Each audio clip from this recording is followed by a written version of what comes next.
Hello again, everyone. Welcome to another Friday night live stream. I'm Rod Saunders from Jew and Greek. And just a moment, got to close out a window here.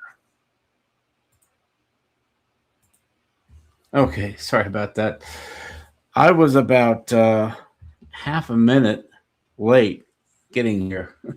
So the intro was running and I didn't have my earbuds in yet. I didn't have my windows closed out. Sorry about that. So this is Friday, February 27th in the year of our Lord 2026. And I decided tonight that I wanted to do a review of one of my favorite videos that I've ever done. About 8 years ago, I did a video on evolution and science fiction and the Bible. And even though I loved that video, it didn't get that many views. It was 8 years ago. And most people don't know that I dove into this topic. So I thought instead of just doing another video about it, I would just do a live stream and discuss it and open it up to discussion in the chat box and everything. I've been, for the last month or so, I've been doing a lot of videos on the prophetic, and I was getting tired of that, and other people were too, but I felt like it was necessary to discuss the prophetic and clear up some misconceptions and address some of the issues that have been raised. But I'm moving on, and I'm going to cover other topics now. And this is something, for those of you who don't know, I used to be a theistic evolutionist until about, I guess, 11, 12 years ago. My friend Marcus showed me a video called Unlocking the Mysteries of Life. And I began to learn some of the information coming from scientists who didn't necessarily go along with Darwinian evolution. And the first thing I did was I went and Googled the names of these scientists to make sure that they were scientists and that they weren't just preachers pretending to be scientists. And yes, they all had doctorates from accredited universities. People like Stephen Meyer, Michael Behe, Douglas Ash. I could list other names, but I'm not going to go down the whole list. But these people have written peer-reviewed articles, and they've written books, and they've been established in this intelligent design community now, some of them for 20 years or more.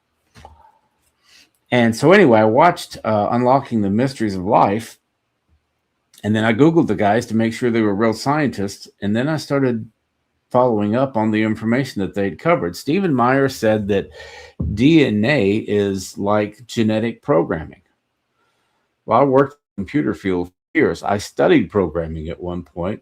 I wasn't any good at it, and so I didn't become a programmer. I worked in operations instead. But I'm familiar with how coding works. And when I began to dive into this topic of DNA, which basically is you have 4 nucleotides that start with the letters C, A, T, and G. I don't remember what the words are, but they start with C, A, T, and G. And I said, that's just like a base 4 operating system. Instead of 0, 1, 2, and 3, they're using C, A, T, and G. But it's basically the same thing, but what we use is a base 2 system called binary, zeros and ones, for all your portable devices and laptops and everything. But there is such a thing as tertiary and quaternary, base 3 and base 4 programming environments. Much more powerful, but much more complicated, of course. But anyway, I said that's what DNA is. Basically, it's a coding language. That's not something that's just going to happen as a result of random processes. which Darwinian evolution says everything happens randomly and it just has the appearance of design. And I say, you don't get a programming environment from the appearance of design. You get a programming environment because somebody sat down and worked it out. And in the computer field where I had worked, there's a lot of thought, a lot of planning, a lot of design, a lot of tweaking, a lot of reworking, debugging, and things like that. It is a very complicated process to program a computer. And so at that point, I said, if that's what Darwinian evolution is trying to sell me, is that what is contained in DNA. Of course, they didn't know about DNA in Darwin's day, but eventually they discovered it, and eventually they realized that it was code. And it's not just creationists who say that. Bill Gates has said that DNA is like a computer program, only it's much more sophisticated than anything that's ever been written by man. Richard Dawkins, oddly enough, who is one of the most famous atheists in the world, he acknowledges that DNA is code. Well, the question is, if you have code, then who wrote it? Well, they want to pretend that it just kind of wrote itself through natural processes. I didn't buy it. And all of a sudden, I wasn't a theistic evolutionist anymore. All of a sudden, I went back to what I had formerly believed about the Genesis account of creation. I may not understand it all, but Darwinian evolution to me just doesn't work. And over the last 11 years, I've done more and more study into this. And I've made certain observations and done a few videos on the topic. So tonight I'm going to talk about that particular topic, about life on other planets, science fiction, and how that all is rooted in the theory of evolution. So before I get started, let's go through the chat box here and see who's present. I got apparently 19 people here. Tattered Bible Podcast. If there's a rod, where's the reel? Yes, you were first, Jacob. Congratulations, you win a cookie. Dwayne Green says, "Hey yo, from Canada." Let's see, Dwayne Purple. This will be interesting. I hope it's interesting. I hope people get something out of this. I think it's a very important topic because charismatics don't usually tend to dive into these topics. It's usually the non-charismatics who get into the creationism discussion. Charismatics are too preoccupied with other topics, but we need to be aware of these issues because we live in a world that's increasingly being taken over by secularism, and we need to know how to respond. The Bible says, always be prepared to give an answer with gentleness and respect. We need to know how to give an answer when people bring up evolution and UFOs. Donald Trump just announced that he's going to have the Pentagon release all the information on UFOs. I don't know if you've heard that in the news or not. So this is going to be in the news. UFOs, aliens, extraterrestrials, all this stuff is going to be in the news again. So let's understand the Christian worldview and how we're supposed to view these issues. Here's Shane McGuire. Welcome, Shane. Kathy Miller. Good evening. Sicker than a dog. Will be healed in the name of Jesus. And rise up. Rod of Aaron. I don't know anybody named Aaron. Not related to anybody named Aaron. Okay. He that reads, preachers pretending to be scientists. Yeah. Unfortunately, there is some of that. And one of the things I try not to do is talk about a topic that I'm not comfortable with my grasp of. Okay, I don't talk a whole lot about Catholicism because I'm not an expert on Catholicism. I don't talk a whole lot about chemistry because it was one of my worst topics in school. And anytime I try to discuss chemistry, I end up saying something stupid. And so I just said, I'm not going to touch that topic anymore. BT Zealot, I have seen expelled, no intelligence allowed. Yeah, I've seen that with Ben Stein, and how if you are part of the scientific community and you don't walk in lockstep with their view on Darwinian evolution, you are blackballed. It's like a religion. You've got to, affirm the orthodoxy. Hi, Kendra. Good to see you. There's Marcus. Speak of the devil. Marcus was the guy who brought me out of theistic evolution by showing me that movie. Not too many people could have done that, but I trusted Marcus's judgment, and so I listened to what he had to say, and I'm glad I did. Okay, there's Dennis Murad. I guess that's how you say that. Welcome, Dennis. Good to see you here. BT Zell says, I'm a young Earth creationist, but I don't hold to a strict 7-day account. Yeah, I'm a young Earth / old Earth creationist. I have a hybrid view on this. I've talked about it before. I'm not going to go into that much tonight.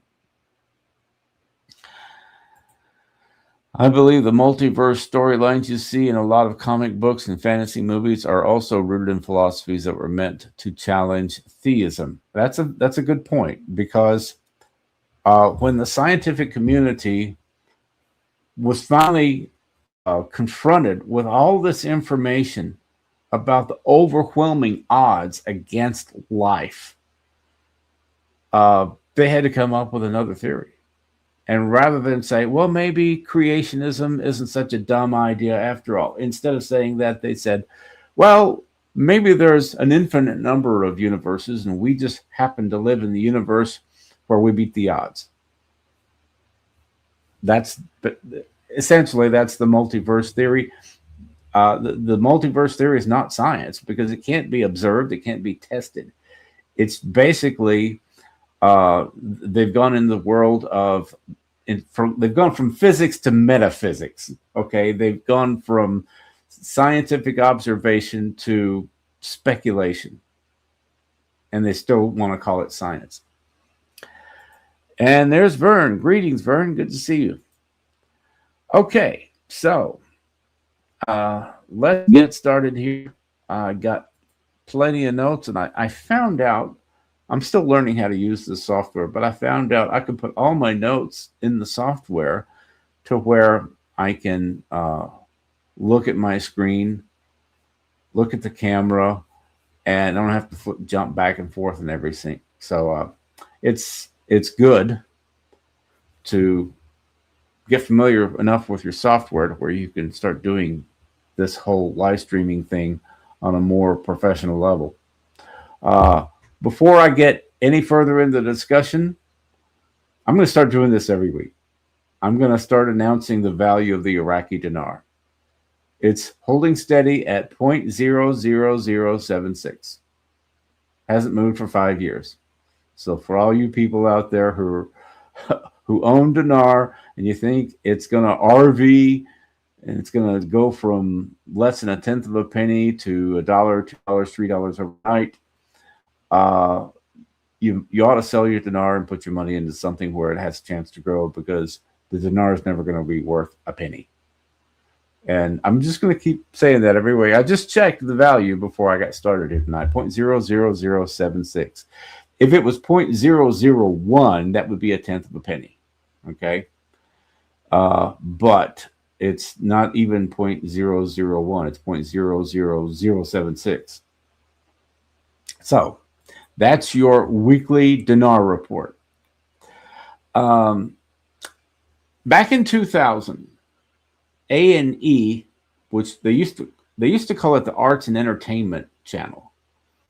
Now they just call it A&E. But A&E Biography did a program noting the top, or the most influential people of the millennium. Okay, because we were switching over to the third millennium in 2001. And in 2000, they said, who's been the most influential in the past 1,000 years?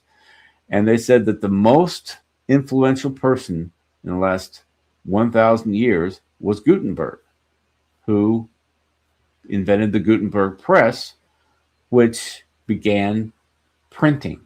Books became ubiquitous, because how you say that, everywhere. People could start printing books, and books no longer had to be written out by scribes, but they could be printed on a machine.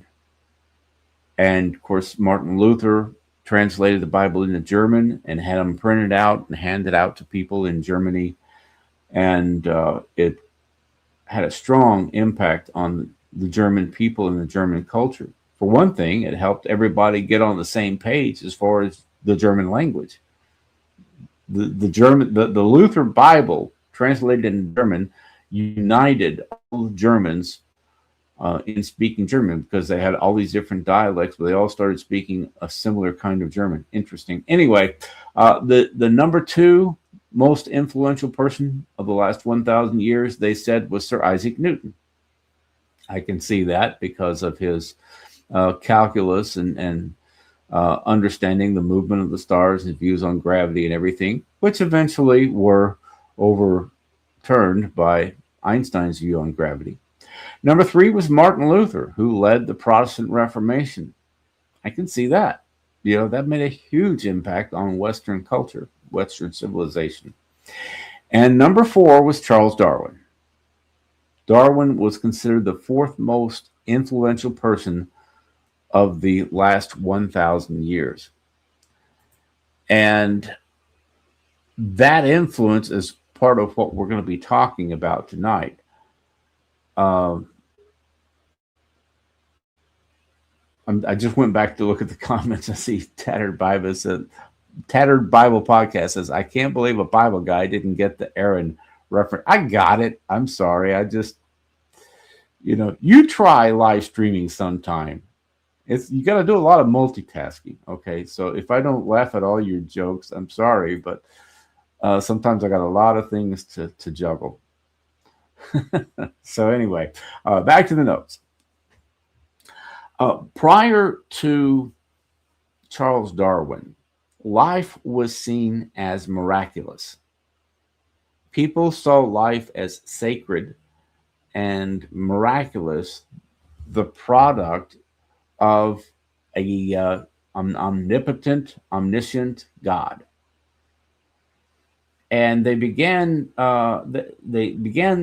studying science and studying biology, not from a secular perspective, but from a theistic perspective. They wanted to understand how the universe worked, how the human body worked. They wanted to understand how God did things. And that's what science was about back 500 years ago. Science was about, observing the works and the wonders of God in his creation. And they say that Sir Isaac Newton actually wrote more about theology than he did about science and physics. So that was the view of the scientific community. So many of the people like Kepler and Sir Isaac Newton and Pascal, so many of these guys were devout Christians. But after Darwin, that all changed. And science was kind of hijacked by secular thought. Because now there seemed like a legitimate explanation for why life seems to be designed. They've always acknowledged that there's the appearance of design in creation and biology. But because of Darwin's theory on evolution, or actually his theory was natural selection, which is the mechanism of evolution. Evolution occurs because of natural selection, random variations or mutations, copying errors when the data in DNA gets copied. Sometimes there's copying errors, and sometimes that results in a bigger beak, or a woollier sheep or something like that. But they're still sheep and birds. Okay, they've never been able to prove that there is a transition from one species to another due to natural selection. They just extrapolate that. But anyway, yeah, secularism kind of took over the world of science and academia after Darwin. And I'd recommend Marcus's book, The Real Battle, if you want to go into the whole history of how the world of academia and the titans of industry all embraced evolution. And that's a big part of why Western civilization, Western culture was given over to secular thought instead of a biblical theistic worldview. So once evolution got a strong foothold, then Edwin Hubble came along, an astronomer in Southern California back in 1919. He looked through the most powerful telescope in the world, and he noticed that what we previously thought was just dust and gas throughout our Milky Way galaxy, he was able to focus in on some of these things a little bit better. And he said, these are other galaxies. Prior to Edwin Hubble, it was believed that the Milky Way galaxy was the whole universe. And all of these things that they kind of saw through the inferior telescopes, they just thought it was dust and gas throughout the Milky Way galaxy. But now all of a sudden they could see them much clearer, and they realized, no, these are other galaxies that we're seeing. The universe is much bigger than we had previously imagined, based on what Edwin Hubble discovered in 1919. About 10 years later, Edwin Hubble noticed that the universe was expanding. It's what they call redshift, and redshift is kind of the visual equivalent of the Doppler effect. We've all heard emergency vehicles that go by and their sirens are going, and as they go by, the pitch, it gets a little higher as it approaches, and then it gets a little lower after they get past you. Now that's called the Doppler effect, because that sound wave is bending, but as it moves, your perception of it is a little bit different, because it kind of alters that sound wave. That's the Doppler effect. Well, a similar thing happens with light. They call it redshift. The further away something gets, the redder it becomes. And Edwin Hubble noticed the red shift in all of these galaxies that he was observing, and he said, the universe is expanding. And of course, Einstein had his theory of, well, let's see, he had the special relativity and general relativity, but his theory said that the universe was static. Now, he started off to say, well, some of my math indicates that the universe is expanding, but that's not right, because we all know the universe is static. So he put this thing called the cosmological constant into his equation to account for that discrepancy. And he later found out that the universe is expanding. He was right in the first place. And the cosmological constant, he called that the biggest blunder of his career. He should have trusted his initial research and said the universe is expanding. Later, when Hubble discovered it through the telescope, Einstein went to the observatory out there in California, and he looked through the telescope and he saw what Hubble was talking about. And Einstein was quoted as saying, "I now see the need for a beginning." He said the universe had a beginning, because the implication, if the universe is getting larger as you go forward in time, well, naturally it's going to get smaller as you go back in time. And you go back far enough, and the whole universe becomes one tiny, dense, hot speck of space-time, matter, and energy, known as the singularity. Okay, well, when we realize that the universe had a beginning and it's expanding, and this universe is now, they're saying it's 90 billion light years across. How many star systems are out there? It's just like God told Abraham, you can't count them. They say billions. Some people say there's 1 trillion stars throughout the universe. So you combine evolution with our new understanding of the universe, and people began to speculate, well, if life evolved on Earth and there's millions of Earth-like planets throughout the universe, then there must be a lot of civilizations just like us scattered throughout the universe. That led a man named Drake to come up in 1961. Drake came up with what's called the Drake equation. And in the Drake equation, let's see, do I have that? I don't have it. Huh. You know what? I forgot to make the video clip on that. Shame on me. Anyway, the Drake equation, it had all of these factors, n equals, and then all of these factors about how many stars are there like the sun, because the sun is a particular type of star.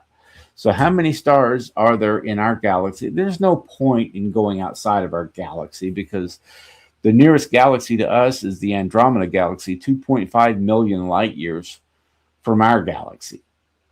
So even if you could travel at the speed of light, which is only possible in science fiction, it'd take you 2.5 million years to get there. If you could do 10 times the speed of light, it'd still take you 250,000 years to get there. I mean, there's no point in trying to find extraterrestrial life outside of our galaxy. So anyway, Drake's equation was based on our galaxy. How many stars like the sun are there in our galaxy, and how many of them would produce life, and how many of those planets, how many stars like the sun, how many stars like the sun have a planet like Earth, and then how many of those Earth-like planets will have life evolve, and then how many of them will have intelligent life, and then how many of them are going to advance technologically to the point that they can colonize other planets and so forth. That's called the Drake equation. And his conclusion, and the conclusion of many people back then, was that there was at least 1,000 planets, anywhere from 1,000 to 1,000,000 Earth-like planets with advanced technological civilizations that were out there zipping around the galaxy and colonizing other planets. And so that guess, they call that a SWAG, S-W-A-G. In the world of science, that means scientific wild-ass guess.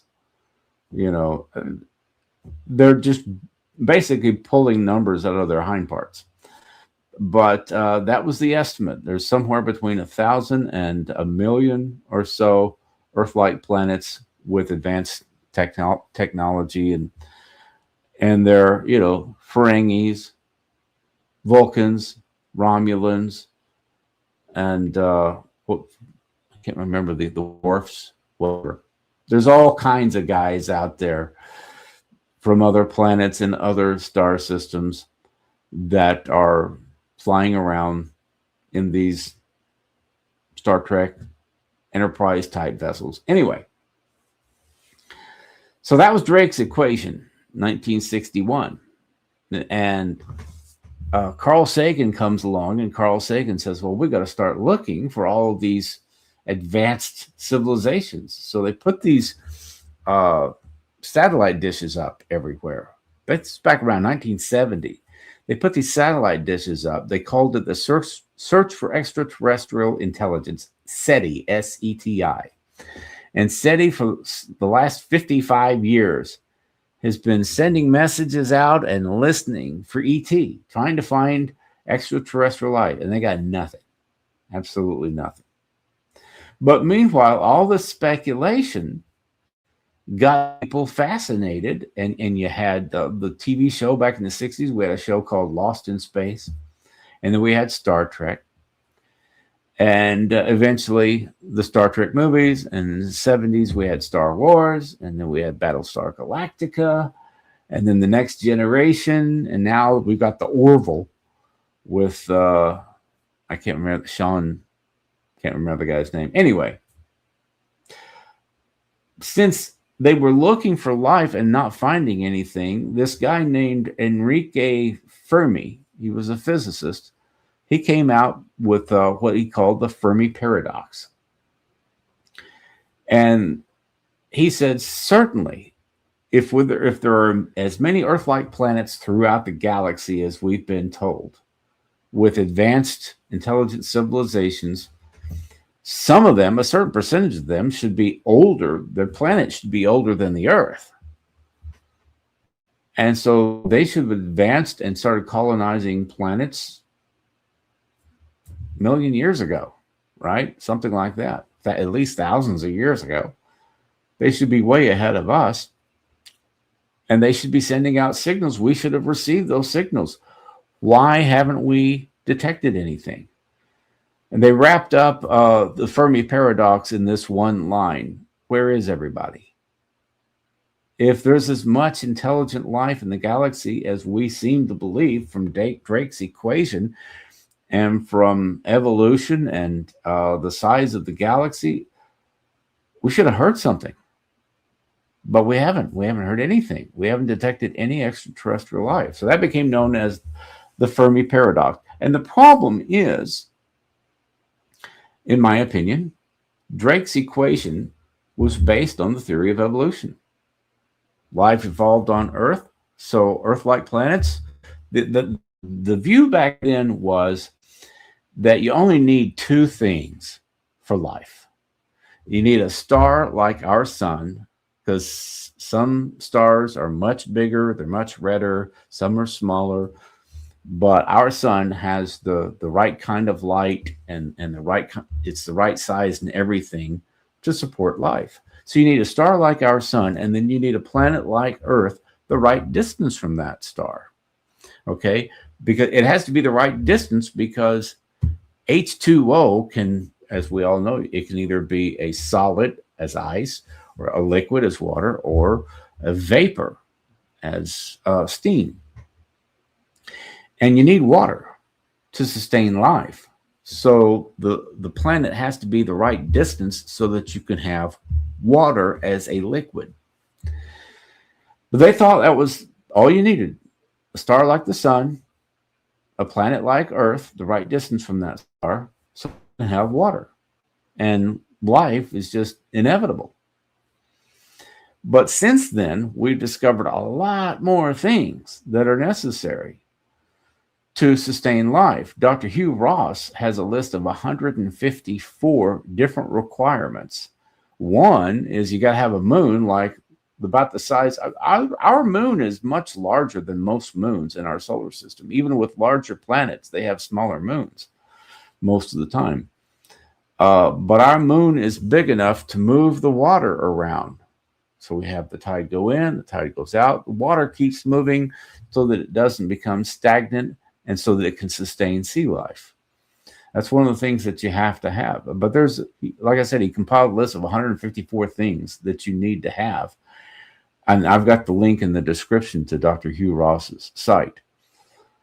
But the more we learn about how unique Earth is, the more we realize how little chance there is that there's other life out there in the universe. As long as it's just two things, well, there's going to be a lot of planets that qualify.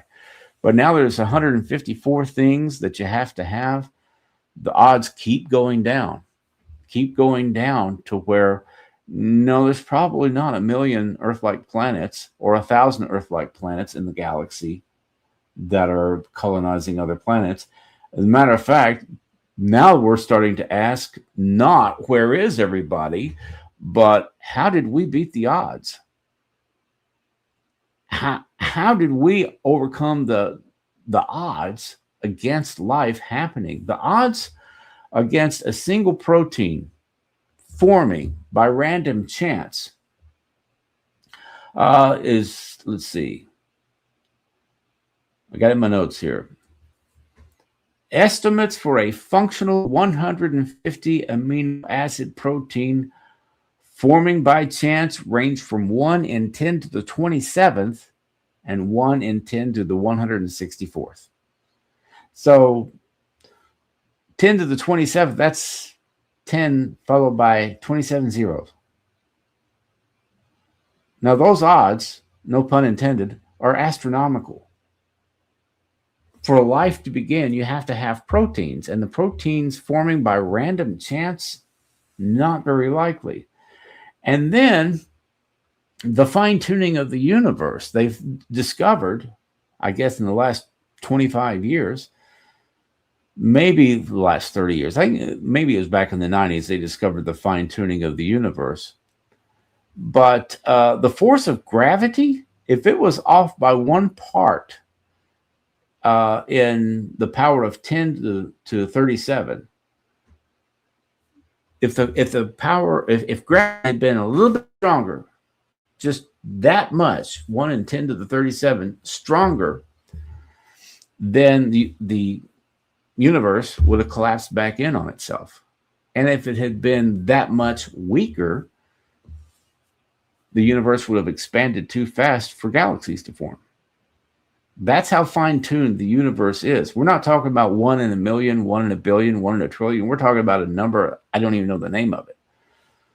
The odds against the universe being the way that it is, again, astronomical. So you've got the fine-tuning of the universe, and then you have the staggering odds against even a single protein forming, let alone the first microbe, the first single-cell organism. So the more we learn, the more we realize how unlikely life is. The universe is a very hostile place toward life. There's radiation, there's extreme cold, extreme heat, there's debris, asteroids. There's all kinds of things out there in space that'll kill you.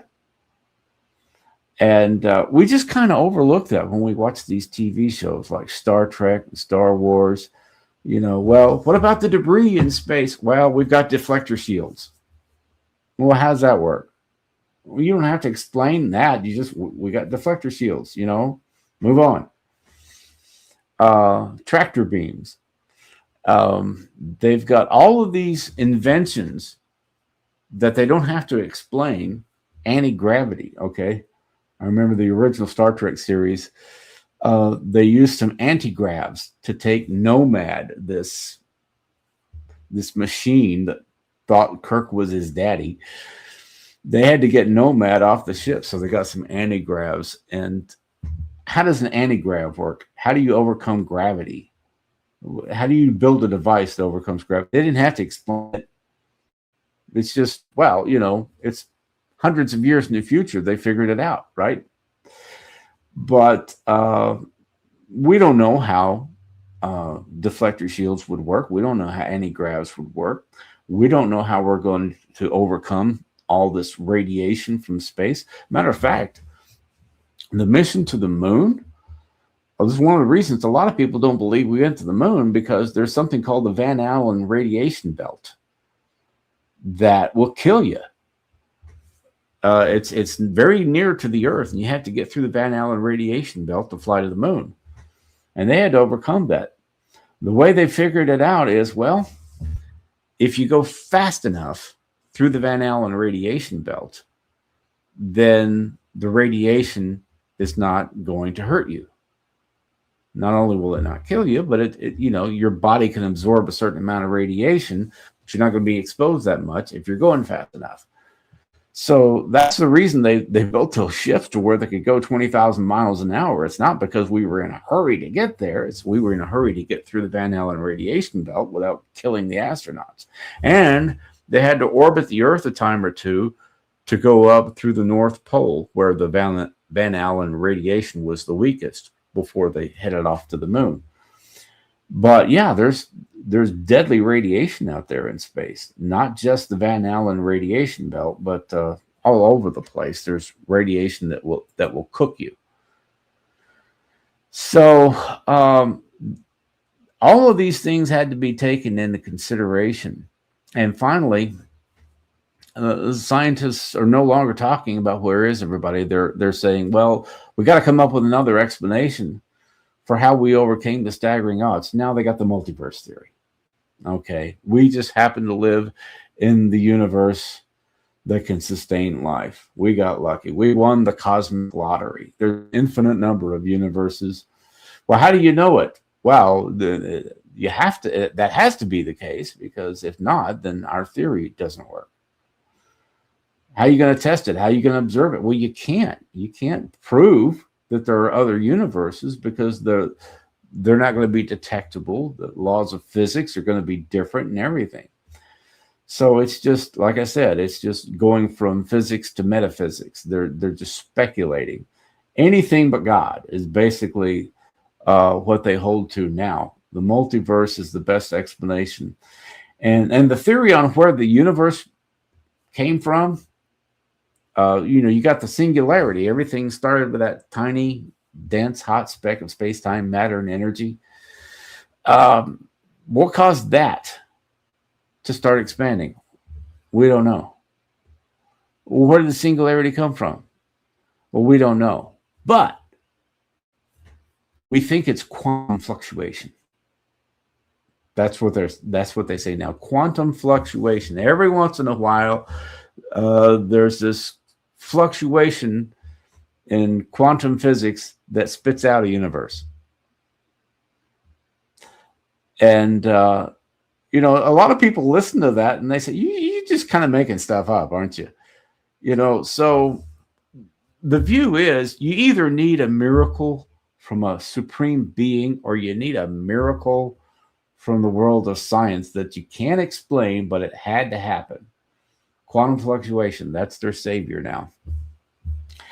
But anyway, all of this stuff came together in the 60s, the Vietnam War, the Kennedy assassination, all this stuff, and we became more and more secular.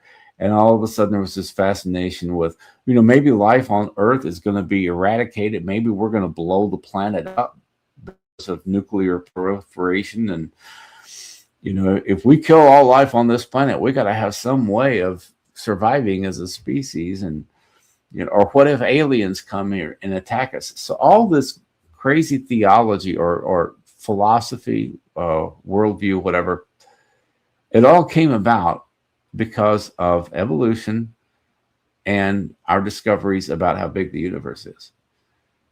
And so, Star Trek. I watched Star Trek when I was a kid. I thought it was real cool. And it never made any sense to me that everywhere they went, people spoke English. That never really made a whole lot of sense to me, but they explained it to me later on. Well, the whole show was presuming to have a international translator. And so, yeah, they're speaking in English, but they're actually speaking in a native language, and the international translator translates it for us in the viewing audience. But anyway, I watched Star Trek. I thought it was really cool, the Klingons, Romulans, and all that. And then there was Star Wars a long time ago in a galaxy far, far away. And you got Jabba the Hutt and all that stuff. And then the next generation, where they got to introduce the Ferengis and everything. And a lot of people were just kind of conditioned to believe, well, it's inevitable. Space travel is inevitable. We're eventually going to, Elon Musk wants to colonize Mars. You know how cold it is on Mars? Like 250 degrees below zero, average temperature. And how are we going to colonize Mars when we haven't really even, last I heard, we're not sure that we can terraform Earth. We've got biospheres where people are supposedly living in a self-contained environment. But we're going to go and terraform. Terraform just means make it like Earth. We're going to go and terraform Mars. Wouldn't it be a whole lot better to just make Earth more suitable for life? But anyway, the nearest star system to our star system is the Alpha Centauri or Proxima Centauri system, 4.3 light years from Earth. So if you want to travel to another star, The nearest one's 4.3 light years away. If you could travel at the speed of light, it'd take you 4.3 years to get there. And that doesn't account for acceleration and deceleration, because you can't just go from 0 to light speed in 60 seconds. You got to build up to it, and then you have to decelerate once you arrive. Otherwise, you're going to look like Rick Moranis in Spaceballs, when they went from ludicrous speed to regular speed and he crashed into the console. But 4.3 years at the speed of light. So roughing a rough estimate for acceleration and deceleration, probably more like 4.5 years, which means 9 years round trip to the nearest star system. The nearest inhabitable planet that they've detected is about 11 light years away. So again, if you could travel at the speed of light, which is only possible in science fiction, it'd take you 11 years to get there and then 11 years back. And food isn't going to hold up that long. So you have to grow your own food.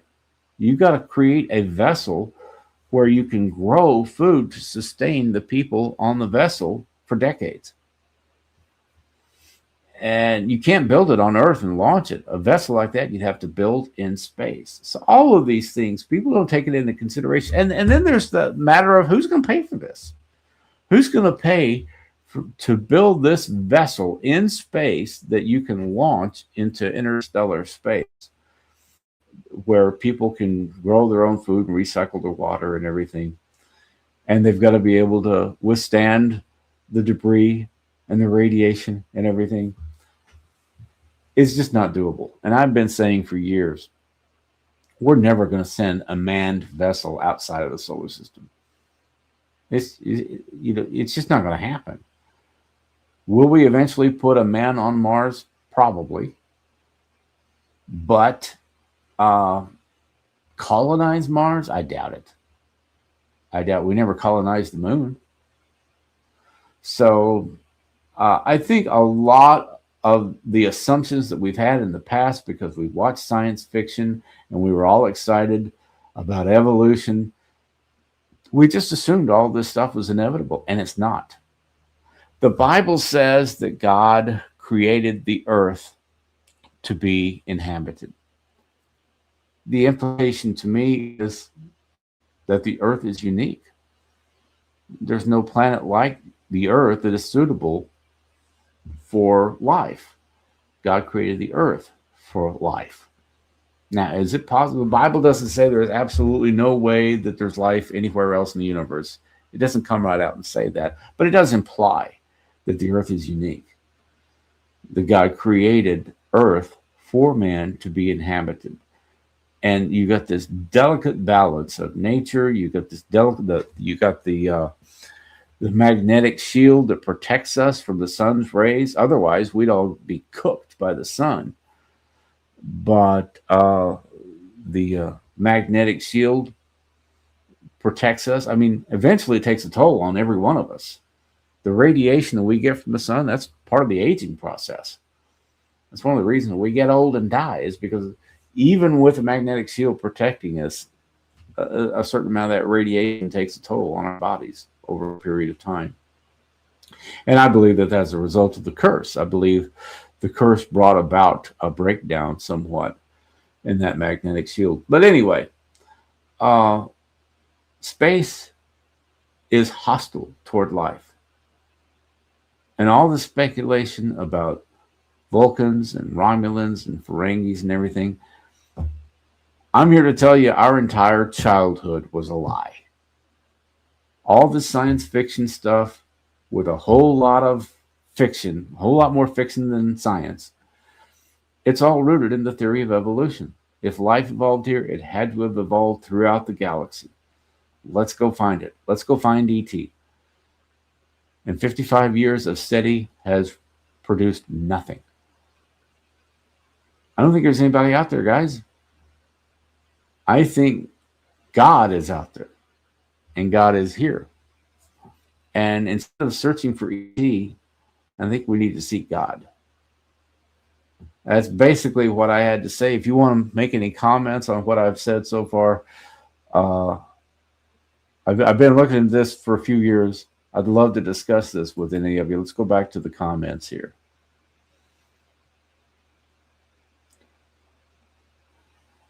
Oh, let's see.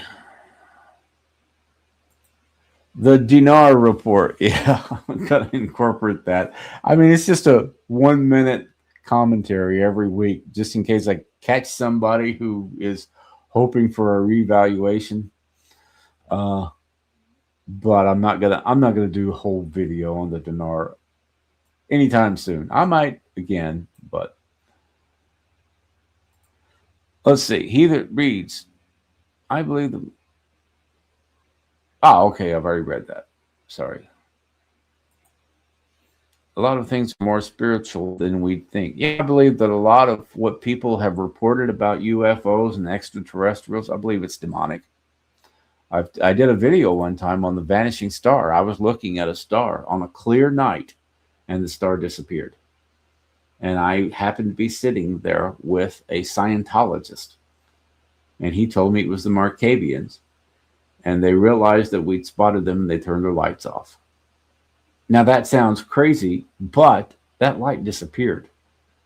And I was 19 years old at the time. I freaked out. I said, "Where did it go?"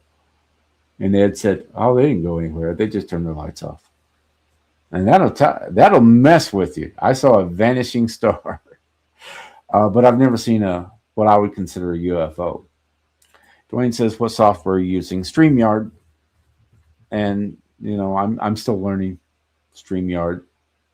If you've got any recommendations, feel free to offer them. Let's see. Catastrophic Cannon says, "May the ink on your dinar be printed in purple." I guess printed in purple, is that because I think they marked the people who had voted in Iraq with purple ink. Either that or he's making a reference to Dwayne's purple shirts. Ava Greenfeather, good to see you. Let's see.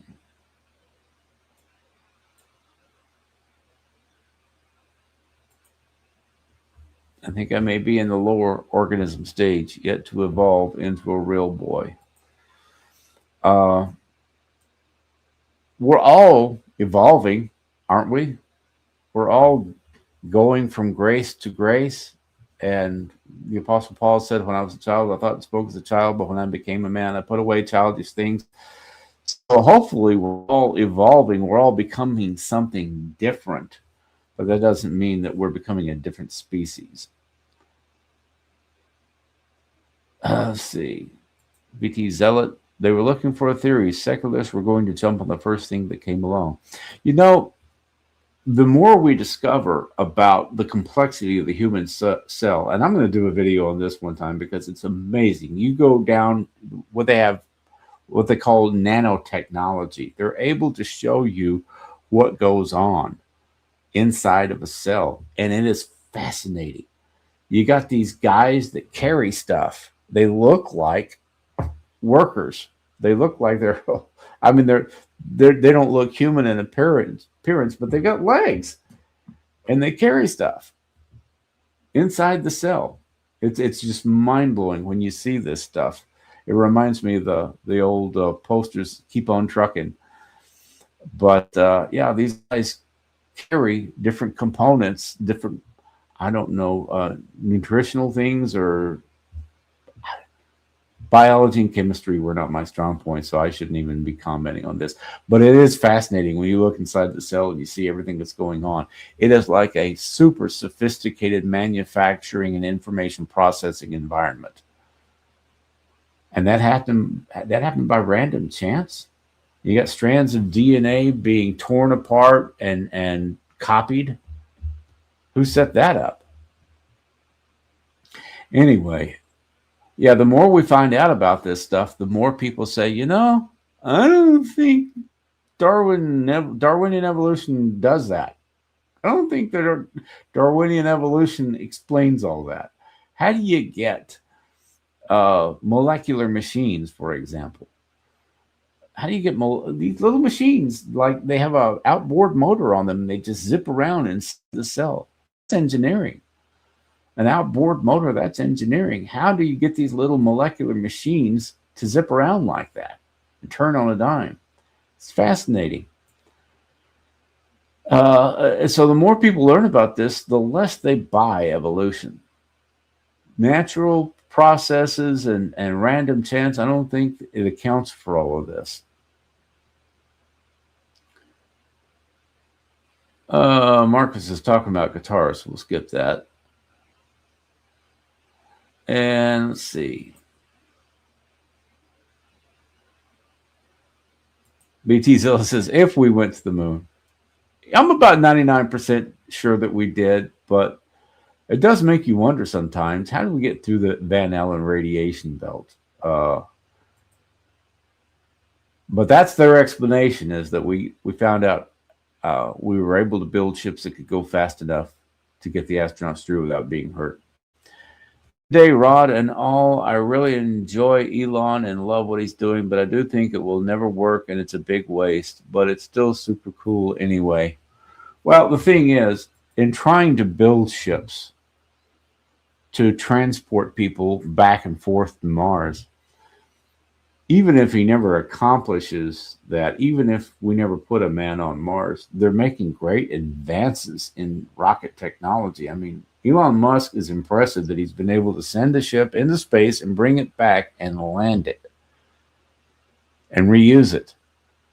Back in the 60s, when they first started launching ships and rocket ships into space, the capsule would splash down in the ocean and they go and fish the astronauts out. But now they can return them in the same rocket and land in the rocket, the landing arms kind of move in around the rocket. It's amazing. You've seen the clips of it. The technology that we have now for rockets to reuse the rockets. And that was the whole reason Elon Musk did it. He said, we're wasting a lot of money by not having a vessel that we can reuse. Let's figure out a way to reuse the vessel so we can save some money and make it more affordable. So we're getting a lot of technological advancements, even if some of his ideas are kind of crazy. Elon is kind of like an ET, and he seems to think he's God. So maybe by seeking ET, we are seeking God. Just kidding. I think it's kind of related. I think a lot of people, just like they were looking for God in drugs, the Jesus movement, according to Lonnie Frisbee, it was hippies were looking for God. They were just looking in all the places. They were looking in other religions. They were looking into drugs, sex, drugs, and rock and roll and everything. And he said, we just need to give them Jesus. And I think a lot of people searching for life beyond our planet, they're looking for God. They're just, again, looking in the wrong place. Charismatic Calvinists, the lizard people are obviously all DC, not outer space. Yeah, Candace Owens has been talking about the lizard people. That gets a little bit crazy. I do believe that there are demonic forces that have deceived people into experiences like being, what do they call it? When you're taken aboard a UFO, I forget the word for it, but they're subjected to all kinds of probes and everything, abducted. That's what they call it, an alien abduction. And they get taken aboard the vessel and they're subjected to a probe, and then they're kicked out, and then they go and they tell the people, I was aboard a UFO. Cat Stevens, one of my favorite recording artists back in the 70s, Cat Stevens claimed that he was abducted by a UFO, and he wrote 3 songs about it. One was called Longer Boats. Longer boats are coming to win us. And then See, Moon Shadow. If you remember the song Moon Shadow, I'm being followed by a moon shadow. That was about being abducted aboard an alien spacecraft. As much as I liked Cat Stevens, the guy was nuts. He was a hippie that did a lot of drugs and said he was abducted on a UFO, and he eventually became a Muslim. And now he goes by Yusuf Islam is his name now. He's still alive. But I think a lot of people in that generation did a lot of drugs. And while they're on drugs, they had some of these experiences. That's my theory. But I do not believe that there are actual aliens from other planets and other star systems that are visiting us. Because as I've mentioned before, it's a long, long, long way to the nearest star system. And to find a star system that has a planet like Earth that could sustain life, probably a lot further. And I know some people say, well, what about wormholes? Can't they just go through the wormhole? Wormholes are theoretical. Okay. A lot of this stuff is just based in theory, but there's no practical application for it. People say, well, you could go real fast if you could warp the fabric of space. You know how much energy it would take to warp the fabric of space enough to take a shortcut through space? I read about this one time. You have to take a planet the size of Jupiter and convert it to energy to have enough power to warp the fabric of space. So is it theoretically doable? Yeah, but you going to do that anytime soon? Not very likely. The little guys inside the cell gives new thought to Ken Copeland's quote, hair grow. Get to work, hair workers. It's curious. I do think that there's a certain amount of validity to the idea that a positive attitude can have whether you're a Christian or not, a positive attitude can affect how your body does things. And I believe good emotions, positive emotions, can help things going on inside your cells and inside your body. Eventually, the law of sin and death is going to prevail. We're all going to grow old and die. But I do think there is some impact from good thoughts and positivity on our biochemistry. But I'm not going to go off because, again, that's just speculation. I don't want to get off into speculation here. He wanted the hair workers to work overtime. Candace is retarded. I don't know what Candace Owens' deal is, but when I heard her say that the First Lady of France is a dude, I said, check, please. I used to like Candace Owens. I used to think she was interesting to listen to, but not anymore. Alien abduction. Thank you. Yeah, I finally pulled that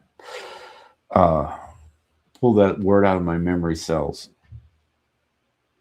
I'm getting older, and sometimes when you get older, the memory cells just don't kick in quite as fast. There is a Christian movie called Unidentified about the UFO phenomena. Yeah, I think I'll have to look for that.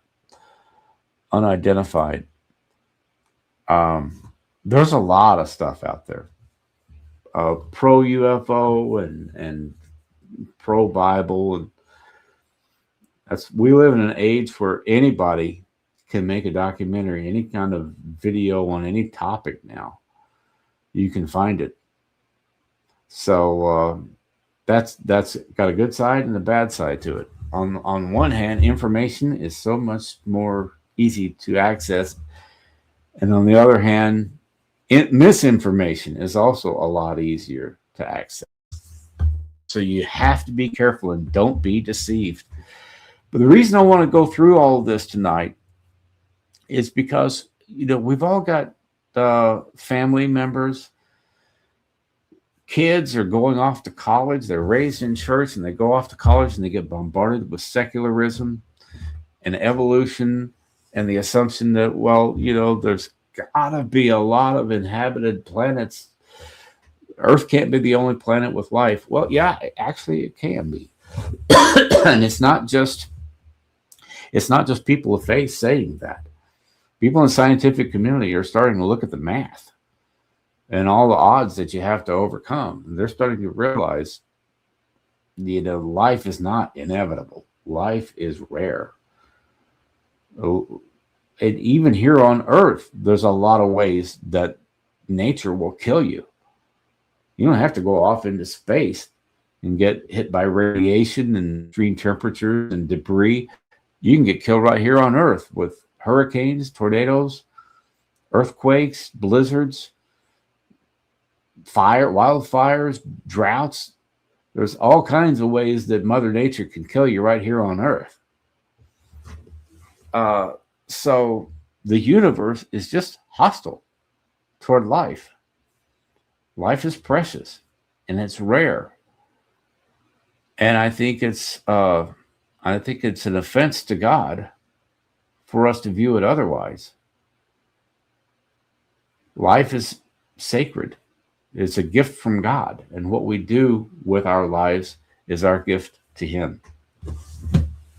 So I'm going to wrap it up, I guess. I've been going for a little over an hour, but I'll hang around for a few minutes if you guys have some more comments you want to make. There's Jimmy Cantor. Good to see you, brother. Waiting for a video on Bigfoot. I don't believe in Bigfoot. I think that the Bigfoot thing was just a hoax. There's also the abominable snowman and or the Yeti. But a lot of those things I think are just rooted in hoaxes. And I'm not a big believer in conspiracy theories. But I do believe in the JFK assassination conspiracy theory, because that single bullet theory just doesn't hold up. So anyway, I don't see any more questions. So I appreciate all of you tuning in tonight. I've got a link to my original video where I break down the Drake equation. You got to put on your thinking caps for this kind of stuff. There's a little math involved. There's a little chemistry and Hugh Ross, man, you listen to Hugh Ross talk about this stuff. He gets into the strong and weak force of atomic forces and the force of electromagnetic force as well as gravity. All these things had to be just right for Earth to sustain life. And it really makes you appreciate life. I was outside today getting a little sunshine. It was so nice. It was in the 70s, not a cloud in the sky. And I'm sitting out there catching a few rays, and I'm thinking, where else could you sit out there and get a little sun and not be cooked? It's just so rare to have a place where the moon comes up and the moon can cross over in front of the sun and provide an eclipse for us to study the sun's corona. It so happens that the moon is the same size in the sky as the sun. The sun is 400 times the size of the moon, but it's 400 times further away. I think that's right.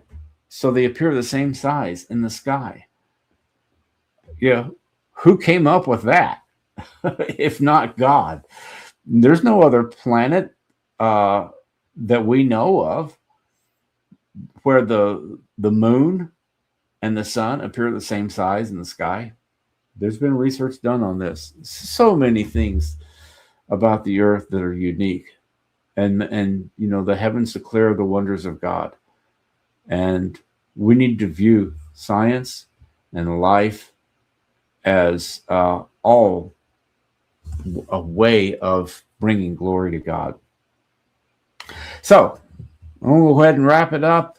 If you guys want more stuff like this, let me know. Otherwise, I might get back into charismatic issues. We'll see. But I hope you enjoyed that. Go and check out that old video that's in the description from 8 years ago.